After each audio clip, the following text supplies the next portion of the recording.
And good afternoon, and hello everyone. Happy Friday. Uh, what is it? TGIF, right? I don't know, something like that. Uh, Happy Friday, everyone. Coming to you live from beautiful Cape Cod. I'm looking out the window, and it is wintry. It is cold. It is sunny and beautiful out here. And this is your coach. This is your coach. This is your host, Coach Elex. And with me, probably running to get into his I'm here. studio, is the one and only Stephen the Medium. Stephen the Medium, who happens to also be my better half. I just lost 5 pounds running up and down these stairs. Did you actually do what you were supposed to do? Yes, I fixed and made sure that the live feed was shared on Coach Helix and not Elix. Awesome, awesome. We're awesome, good. Awesome. So we are good. We are good. We are here. And so, how are you, Mr. Stephen the Medium? Oh, I'm really, really good. Really. What makes you so good today? Well, I mean, I'm What's breathing. going on? Yeah, well, you're breathing. That's. I'm breathing heavy because I just ran up 75 flights of stairs. No, but it's, why not feel amazing, right? I mean, we this morning we went for a run. We connected to Mother Nature at Cape Cod Canal, as you were just about to say, Yep. which is beautiful to run next to the water. And you and I are going to go to dinner later in P-Town. So Great Valentine's Day. So if anyone wants to stalk us, you know where to find us. Just come to P-Town. Come to P-Town and we'll be there. By the way, if you're listening in our live stream, just as a reminder, because we are doing the show not in the studio, you just get to see a beautiful picture of me at the studio, but you don't get to see us live. You may get a glimpse of our producer Mark, who is in the studio, but still get to listen to us live. Hello, welcome to anyone on the stream. I see Melissa. So everyone, hello and welcome to the show. By the way, hello. So we can fix that. what are you up to, Stephen? What is going on in your life these days? Besides being incredibly busy, it's something I just feel so honored with, that I'm now booking into March for readings. February calendar is completely full, which is just amazing.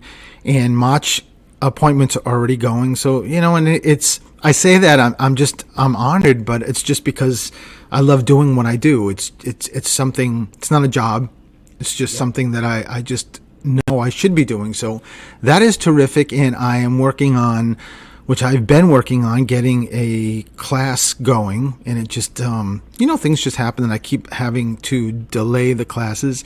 And I'm also focused on my notes, the notes that I do for readings. That's an option now on my website, which I'm really excited about. So you not only get a reading, but you actually get a note from one of your loved ones. So one of your loved ones who have crossed, just step next to me before the reading, and they give me what they want me to transcribe into this note for you. So that's what's been going on. How awesome is that? Yeah. So I'm also very excited because I have a lot going on. This year, I decided I'm very committed. I have three major goals. Two of them is to write a book. The other one is to do a TED Talk, because those of you who know the story, who've listened to my story before, last year, or actually, because last year was shot because of COVID, but before I came out with a TED Talk and I didn't make the finals. The last goal, I made a job before getting a job. I learned, when something happens, it's right to happen. And now I feel my story is real. I feel more confident about my story and what I want to share, what I want TED Talk to be about. So those are two things. And because of that, so I'm working my right hand, my manager, marketing branding manager, Lindsay, who works with you, Stephen, as well. She is helping me gather a team that is really going to help me focus on my brand and the right message and messaging. And I'm also going to be working with a ghostwriter who's going to help me, put my book together. So a lot of really good things happening, really good things happening. And if my friend from Ireland is listening, Ailish, and I'm sure she is, because she's Irish. She's the coach with the International Coaching Federation, and she's committed to mentor me to get my master coaching certification.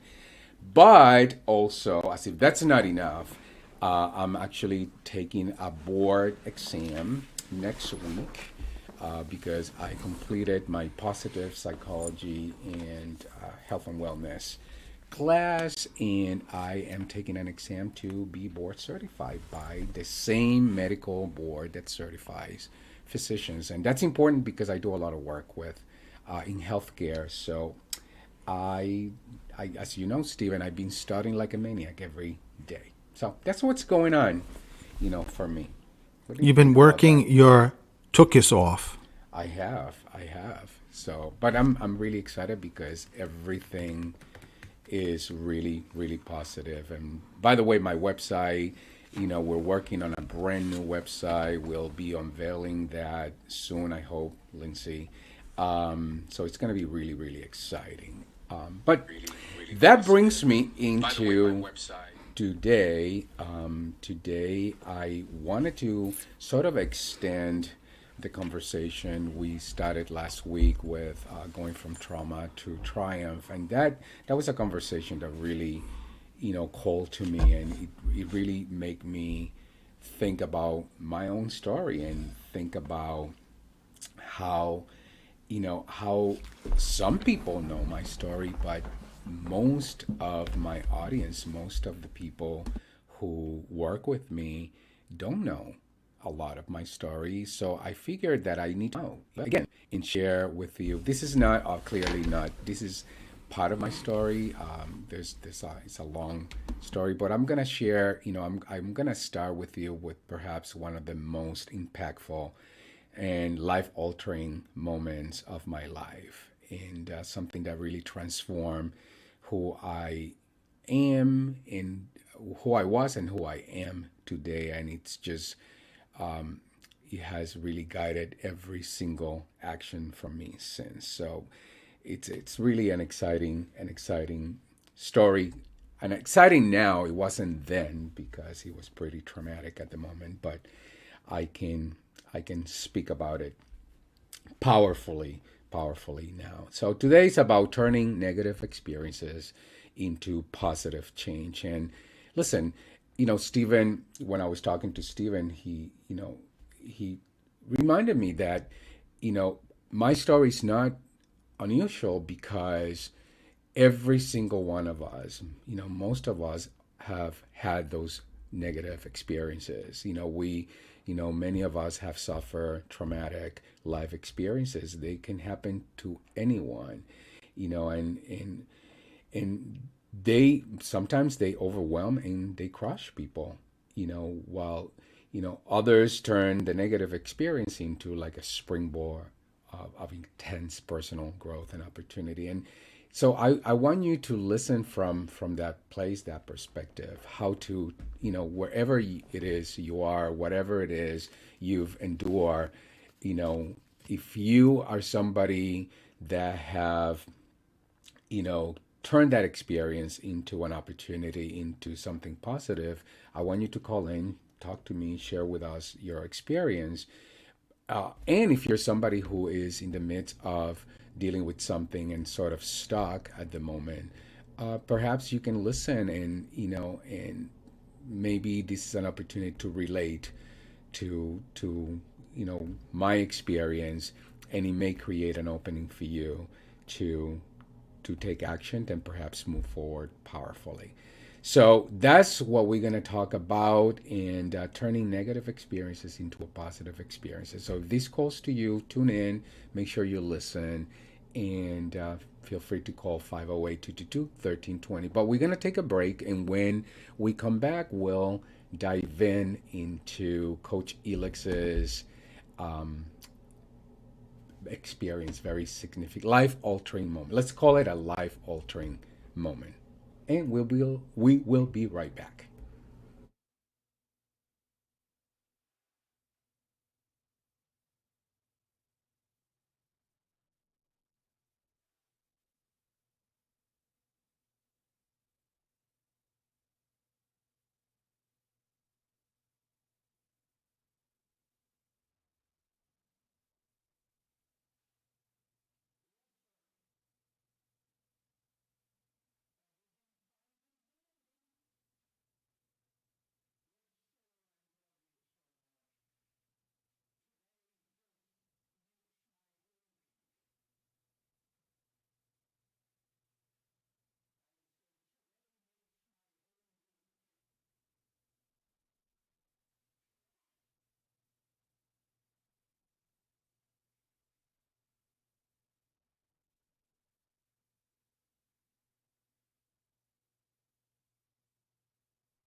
And hello and welcome back to Get a Grip with Coach Elix. I'm your host, Coach Elix, and with me is the very handsome. Would you That forget me? that would be your cue. Well, no, I'm leaving the blank space so that you could say with your very sexy voice, Stephen the Medium is in the Stephen the house. Medium. Is in the Stephen house. the Medium. So, Stephen, today is my coming out party because I want to share with people, a story that was life altering for me. We're talking today's show is about turning negative experiences into positive change. And, you know, by the way, over the past, I would say 25 years, psychologists have been studying this phenomenon, which is really called growth after trauma, and they call it post-traumatic growth. And so this is, for me. Let me again. And I get very nervous because it makes me feel very vulnerable to share this, but I also feel that it's necessary. So, you know, so for me, I was about 18 years old. I had just come to Boston, Massachusetts. I grew up in Puerto Rico. I went to school in Puerto Rico. My whole family is in Puerto Rico. At the time, my brother was in Boston with his wife and two young children. But I really, aside from my brother, I had no one else here, and and I came to Boston to go to school. I went to Emerson College in Boston, and that was a lifelong dream of mine. For many years as a young kid, I sort of grew up with, the narrative, I'm not good enough, right? I'm not good enough. And I had all kinds of experiences to validate that I wasn't just good enough.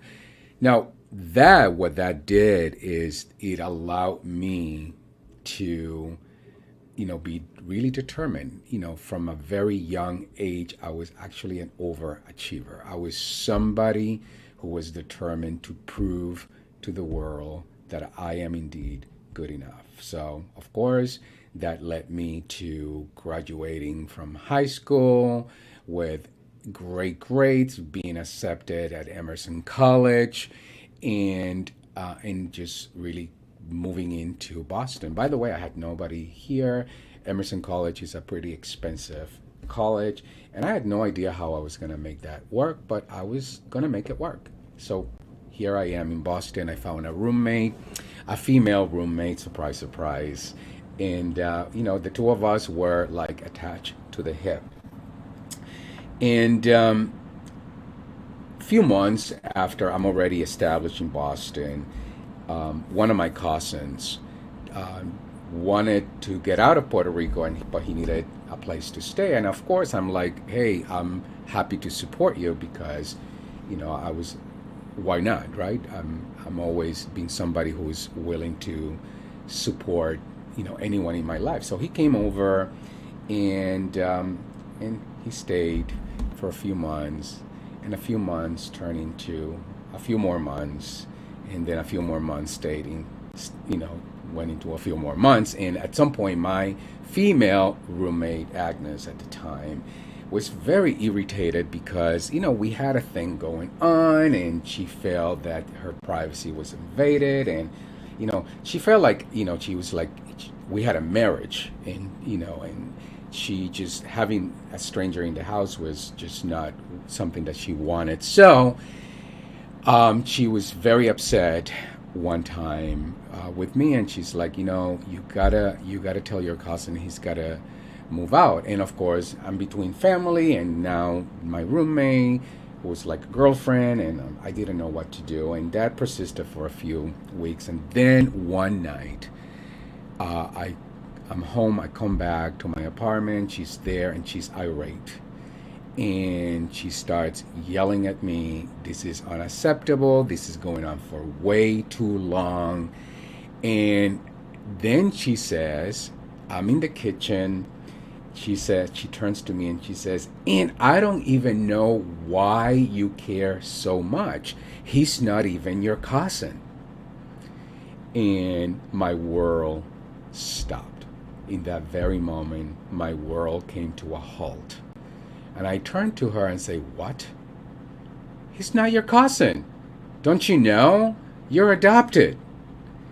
And I almost, my mind went blank.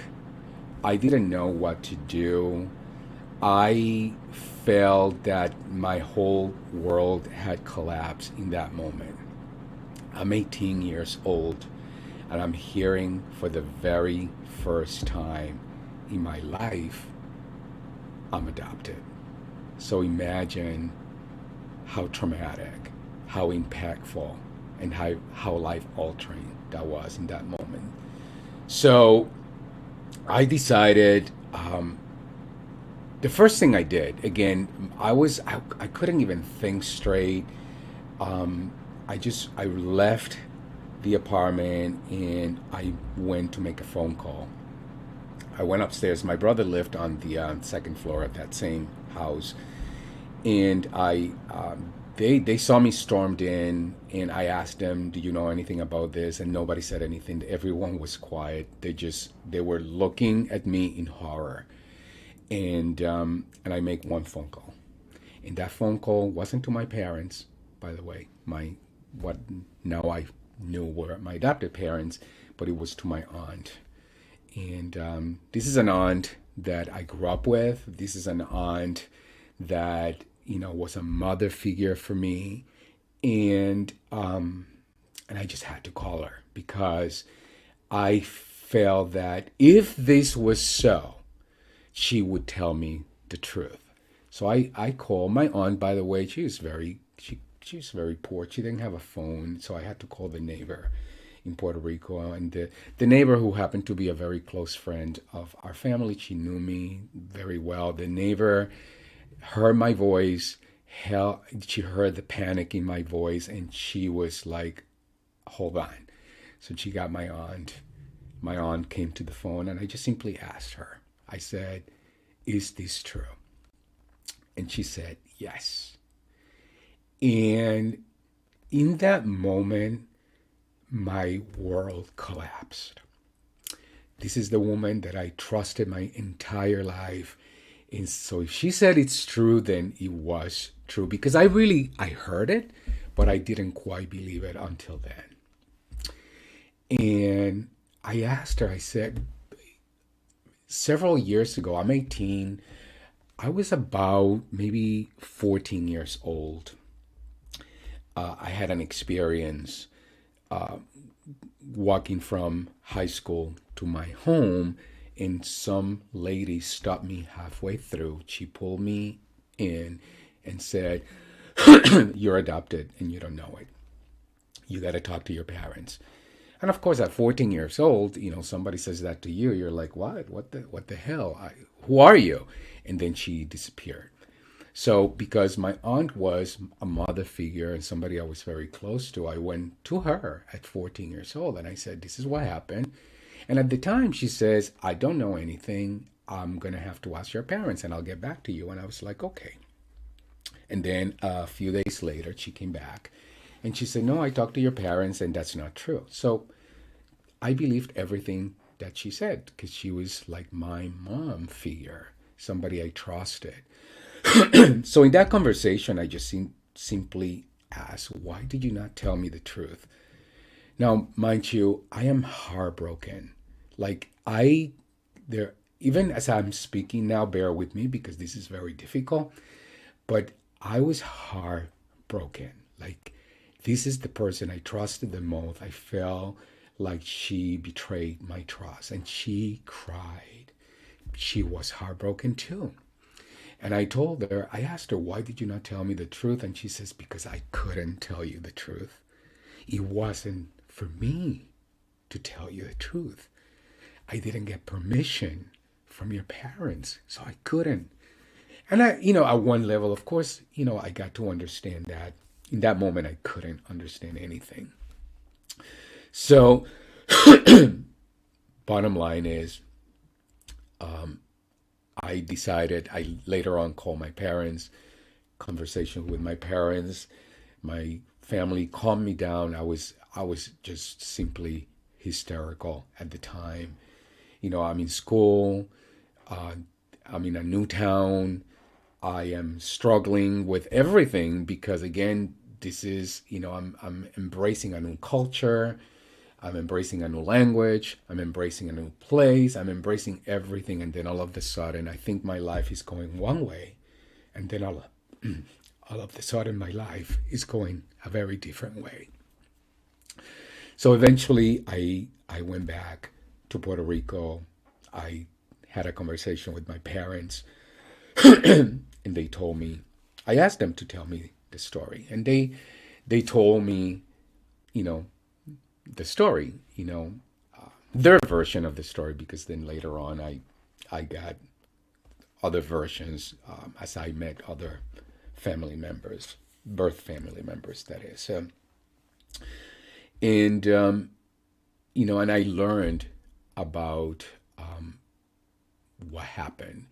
So we are about to take a break, and I don't want to get into the what happened after they told me the story because I'm going to tell you the story. So let's take a break and we'll be right back. And if you want to call, 508 222 1320.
And hello and welcome back to Get a Grip with Coach Elex. I'm your host, Coach Elex, and today we're talking about turning negative experiences into positive change. And with me, I have my better half, Stephen, the medium.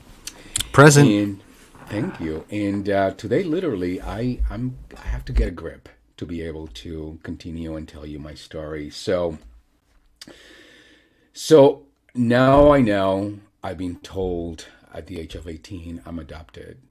In my life, it's nothing of what I ever thought my life looked like. And I am in a foreign country, foreign place, foreign everything. And I have to learn to cope. So I called my parents. I went back to Puerto Rico. I took a break I was lucky enough to also have a good mentor at Emerson College, a professor who took me under his wing, and he allowed me to take a break. And I took a break. I went back to Puerto Rico, and of course, my first question to my parents is, I want you to tell me the story, and this is the story as they shared it with me. And so my parents met. My mom was older. My father was younger. These are my adopted parents, of course. And when they met and they married, my mom couldn't have children. My mom already had a boy from a previous marriage, and she had a hysterectomy and could not bear children after they got married, and they wanted to have children. Um, my father's family had a farm, what we call a casa de campo in Puerto Rico, and it was a place where the family would gather.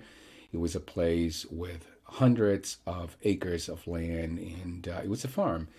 And my grandfather and grandmother, had workers, and they grew all kinds of products in the farm, and that was the place where the family would gather together. And my parents, they of course they made a lot of friendships with the neighborhood, the other people from the neighborhood, many of whom worked at my grandparents' farm. And my parents met this couple, and this couple was having some marital problems at the time, and they already had two young girls, one 3, one 2, and the wife was pregnant with a third child. And so they were not quite sure what they were going to do with that pregnancy. So my parents had a conversation with them about adopting, the baby.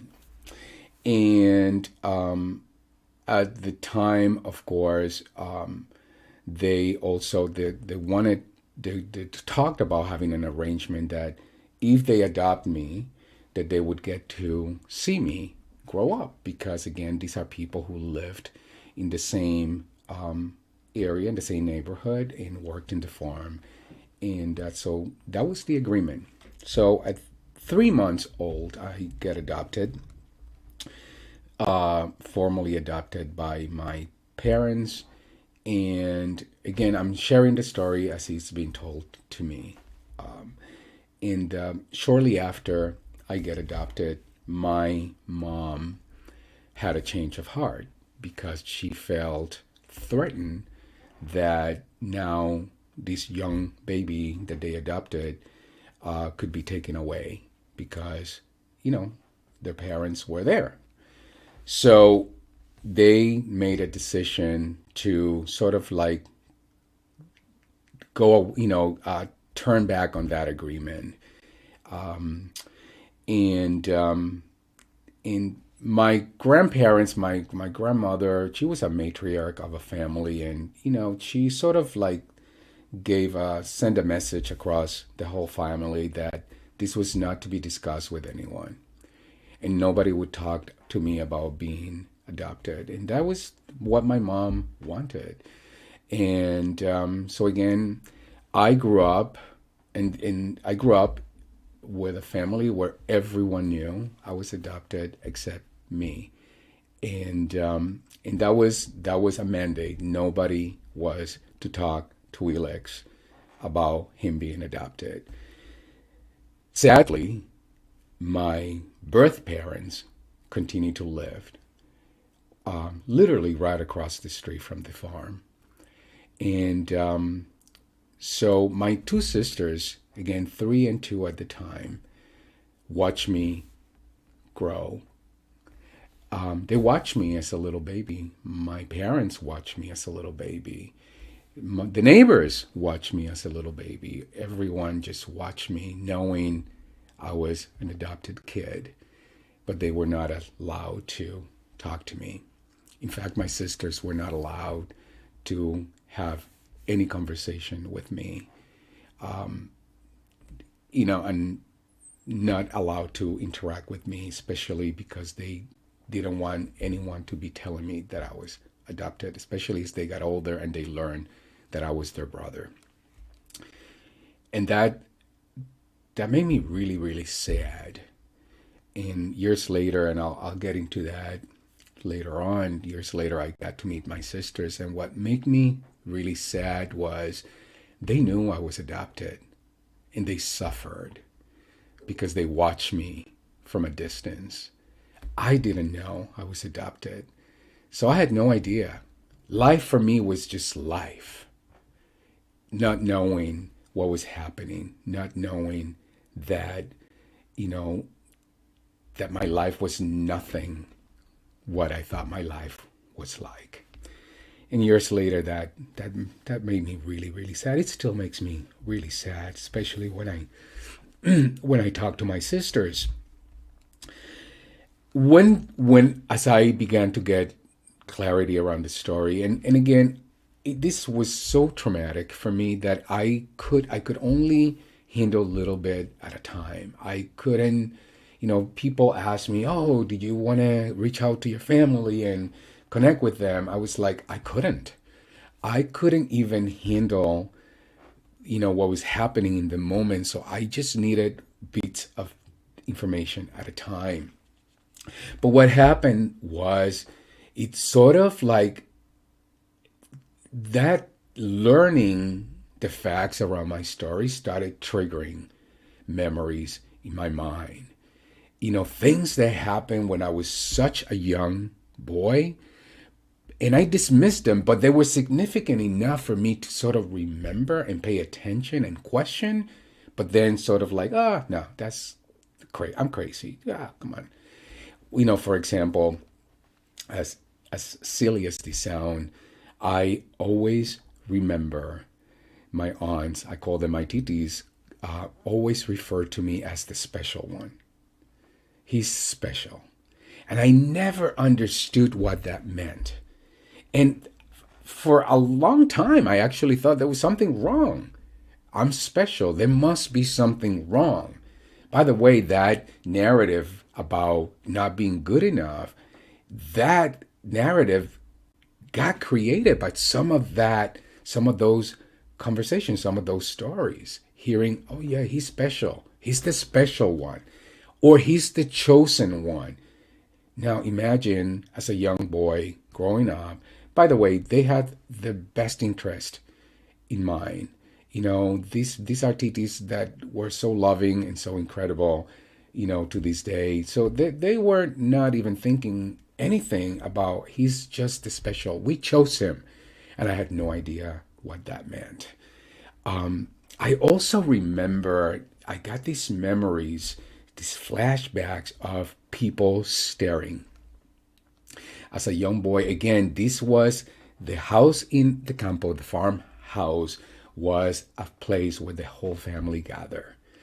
And this was frequent. This was like weekends, everyone, boom.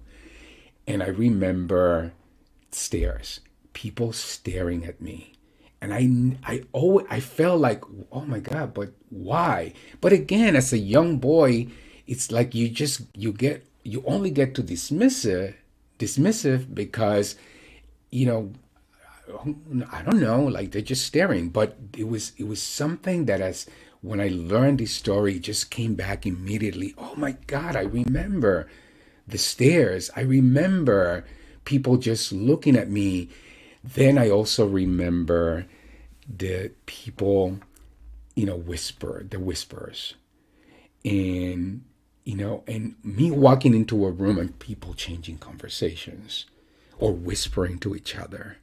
And again, I had no idea what that meant and what that was at the time. I was just a young boy, growing up, thinking I'm having the best time of my life, right? And these were some of the things that were happening. By the way, at some point, one of my sisters shared with me that, when she was young, probably 5, 6 years old, she saw me in the campo, and approached me, and she's one of my sisters. One of my sisters is like a mirror image of me, Mari, and the other one is like a rebel. The one that's just loud and outspoken, and she's very rebel, Lily. And so Lily told me, she's like, I found you and I told you I'm your sister. And people then just took her away, and everyone was like, "Oh, that's not true. That's not true. Don't listen to her. She's just another kid. She has no idea what she's talking about." And again, as a young boy, I just didn't know any better. Later on, I also remember being at my parents' house, and a young man was in the front of the house, and he asked if this was the Cintron's house. And I said, yeah, this is Ed. And I said, who you looking for? He's like, is Mr. Cintron here? I said, oh yeah, he's here. So I assume he's looking for my dad. And I said, I'll go find him. So I went to the house and went to look for my dad. When I came back out, this man was gone. Later on, I learned that was my birth father, who had just, he just wanted to get a glimpse of me. As I learn more and more about my story, I learned that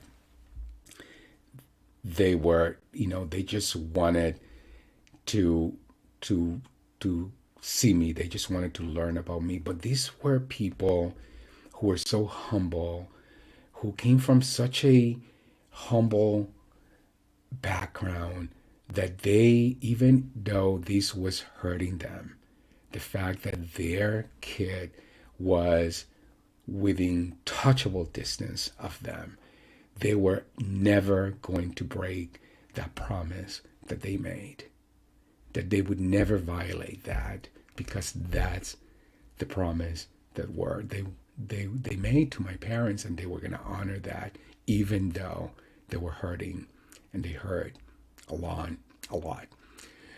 So when we come back, I'll continue on with my story, turning negative experiences into a positive change. And I'm talking about learning I'm adopted at the age of 18. If you want to call, 508 222 1320, and we'll be right back.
And welcome back to Get a Grip with Coach Elex. Today you're listening to my personal story about being adopted, learning I was adopted at the age after 18. And, it's about turning negative experiences into positive change. I now know I'm adopted. I'm having these flashbacks that are coming to me of things that happened early on in my life, and I couldn't explain them. People again ask me how, why did you want to reach out to your birth family, and I just couldn't. I needed time to process. So many years went by. I knew I was adopted, but I didn't do anything about it. I couldn't. I didn't want to. I trusted that when the right time came, I would just know the right time would come. One thing that I experienced, which I'll never forget, is I'm already know I'm adopted. My grandmother, again, the matriarch of our family, when she passed away, I went to Puerto Rico. I went back to Puerto Rico to her funeral, and I was told later on a lot of the people from the farm, the neighborhood in the farm came because my grandparents were known for many years. They employed a lot of people and they were friends with a lot of these people. So a lot of them came. And one of the stories that I'll never forget is later on I learned that my aunt, my birth aunt, was there. She came and she told me, she says, Elex, I was within 10 feet of you. I so wanted to touch you, to hug you, to tell you I'm your aunt, but I couldn't because I didn't have the permission to do that. And again, it just broke my heart to just feel to know that these people, they all knew all along, so they suffer knowing I really didn't suffer because I had no idea. My breakdown only came after, when I learned at the age of 18. So years pass, and I'm now ready to find my birth family, and I'm asking, and I'm doing. I researched, I looked for places, I tried every possible way, and I couldn't get anywhere. And my mom at the time, well, my adopted mom, the one that I call my mom, she knew I was very frustrated. And one day she just simply said, and by the way, every time I asked them, listen, do you know anything? Nope, we don't know anything. Because again, they just were holding on to, we don't want to lose our son, as if that would ever happen. But that was, that's how they felt. And I understand that. And I have plenty of compassion to understand that. But at some point, she realized, okay, enough. So she said to me, you know what? Why don't you just call your cousin, my cousin Aina at the time, and she'll know. And I just looked at my mother like, what?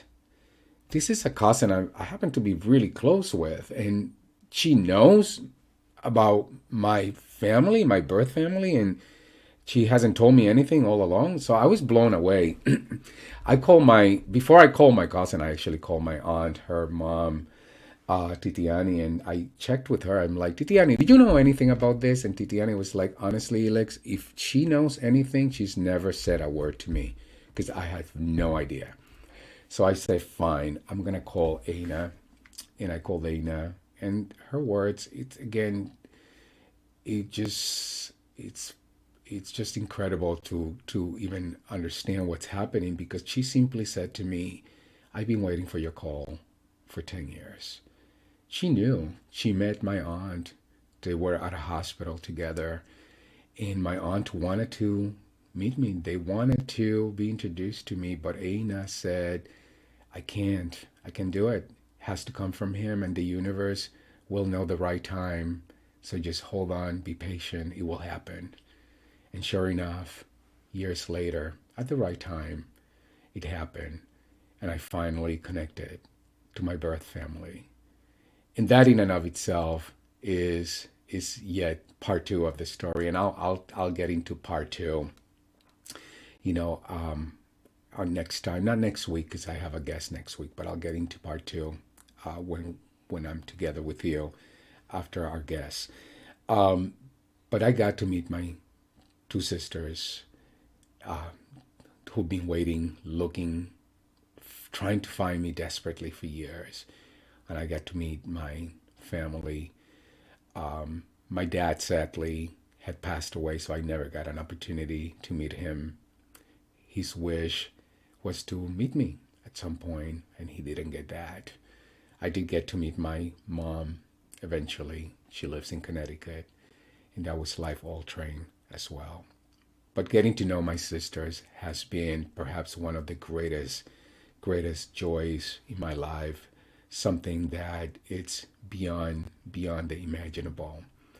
And as you're listening to this story, I'm hoping that you guys are connecting to you're connecting to your stories and how you have turned what could be a negative experience into a positive change. For me, what saved me was that I was, because of my aunt, by the way, my aunt, that woman who just was such a role model. She was my inspiration. I am living her legacy today. I was crystal clear that what my purpose was. I was crystal clear about what really mattered to me in my life. And I knew what saved me in the midst of this chaos, what saved me in the midst of what was perhaps one of the most traumatic experiences of my life, was reconnecting and knowing that the only way to go forward is to live my purpose, to step into that. And that's really grip. It's informed. Get a grip. It's informed by my life experience. It's informed by everything that's happened, including my experience of finding out I'm adopted.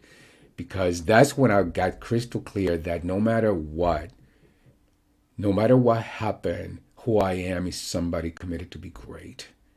Adopted, not adopted, doesn't matter. I was who I was, and the source of my being was a human committed to greatness. And I knew that greatness would require intention and purpose. So my grip methodology has been informed over the years by my life experience. So I hope today listening to this has inspired you wherever you are, whatever your story is, to live your best life, to be your best self, and to not allow the circumstances. And sometimes the circumstances can be really pretty negative, pretty bad, pretty shitty. Not allow the circumstances to decide, to determine how life is going to go for you. That you can always at any time get a grip, and you can always drive, your future, and turn anything, no matter how negative that experience may feel to you. And believe me, when I first found out I was adopted, I could not see the light at the end of the tunnel. I just couldn't.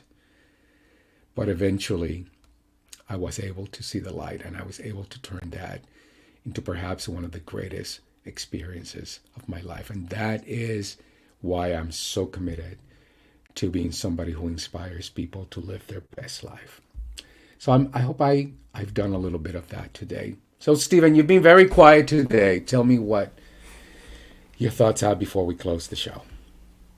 Well, I've just been listening, and I'm just really proud of you that you shared this. And the thing that just keeps running through my head is your theme and your content of what you talked about in going from tragedy to triumph, if that's correct. I'm sure there's hundreds of people that are going to listen to this, and it will be the first step of them going through the process by listening to you. So it's incredible. Yeah. So if you connected, tune in, because I'm gonna keep sharing this story. There's a lot more, and meeting my sisters and the relationship I've built with them is just an amazing story in and of itself. So tune in next time. In the interim, if you can find me at Coach Elex anywhere, Instagram, Facebook. Connect with me. If you're not connected with me, make sure that you do. And my website is under construction at the moment, so we'll probably get that out very soon. And Stephen, how do people connect with you? Stephen the Medium, through Facebook, through Instagram, through YouTube. Just plug me in and you'll find me. That's it. That's it. That's right. Just plug Stephen the Medium or Coach Elex. You'll find either one of us. If you follow one, you probably follow the other, because we come as a package, two for the price of one. We do? Yeah, well. Are we the economy size? Well, I'm not quite sure we're economy anything because we're pretty, I'd say we're on the high end, but we are a package. Yes, sir. And what you see is better than what you get. So, anyways, no, it's what you see is what you get. That came out totally wrong. So, anyways, thank you guys for listening to my story. Thank you guys for creating the space.